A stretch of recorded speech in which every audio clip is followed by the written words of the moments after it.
Okay, so welcome back to another product comparison, specs video, product introduction, whatever you want to call it. But ultimately, I'm doing the research so you don't have to, right? Now we're taking a look at this Makita 1019L 10-inch sliding compound miter saw that launched in 2017 on the left versus the new one that just launched last month. So very similar in a lot of regards, but the differences are quite noticeable, especially if you look at the top, the price here. $739 for the old model versus $620 is kind of what I found on average. But it's still really new, so I don't know if there's too many price variances across the board. But when it comes to specs here, 15 amp 3200 versus 13 amp 4500.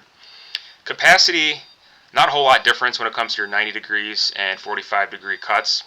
Okay, you can kind of see the differences there. A little bit more capacity on the right side, the newer model. When it comes to the bevel, though, so essentially it's a dual bevel on the old one, and then it's basically just a single bevel on this one. It doesn't really make a whole lot of sense. So if you look at it's a 48 degree left and right on the old one versus 47 degrees on the left. So you get slightly less on the left, and then you get 2 degrees on the right. So that's it. That's all you get. So I don't know how much of an upgrade that really is. I guess it just depends what you're looking for, right? What's important to you in a saw. Miter capacity, 47 degrees left and right versus 60. I think I actually have that reversed. I think the 60 is actually on the old one. Yeah, 60 is on the old one, so that's a mistake on my end. So again, the old one, you're going to get a lot more range. Weight is the other big difference. 57.9 pounds versus 36.2. So look at that weight difference, 20 pounds. Almost a little over 20 pounds. I mean, it's not going to be too big of a difference if you're just leaving it stationary in a shop somewhere. But if you're traveling around and you're going from job site to job site, that weight's going to be noticeably a factor for you. Right, the fence on the old one's 4 3/4 versus 2.5. So almost double the height of the fence here, which is really helpful, especially if you have like a 4x4 you're cutting. You really want something to protect on that front face there for extra leverage and support. Another difference is the light. This just comes with a standard LED light line versus the new one has that new enhanced shadow line, which I guess is a lot more accurate.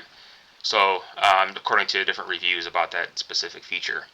And another difference I noticed, look at the rails on this. So the old one, it's got the front rail system which slides right up next to the blade, which is a lot more convenient.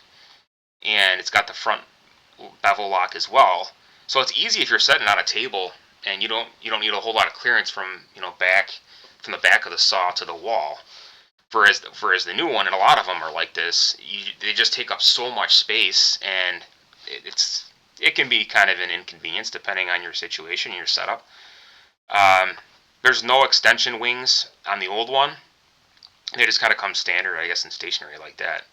I don't think that's an accessory. I think they come just like that. And the new one looks like a little more stability here with those teal colored extensions that kind of slide out. So especially if you're working with a lot of longer size boards, things like that, like I typically do. Another thing to note too, that the handles are a little bit different in design, and the blade guard supposedly is a lot more transparent on the new one versus the old one. I mean, it looks like it's a little clouded on the old one versus the new one looks a lot more clear, but it is a difference nonetheless. So let me know what you guys think of this saw. Any significant upgrade on your end, or what other saws have you used that you like? This thing seems still pretty expensive for what it is, but especially for a 10-inch model, I thought. But let me know what saw you have, and what features are really most important to you. So that's it for now. Be sure to like and subscribe. We'll see you next time.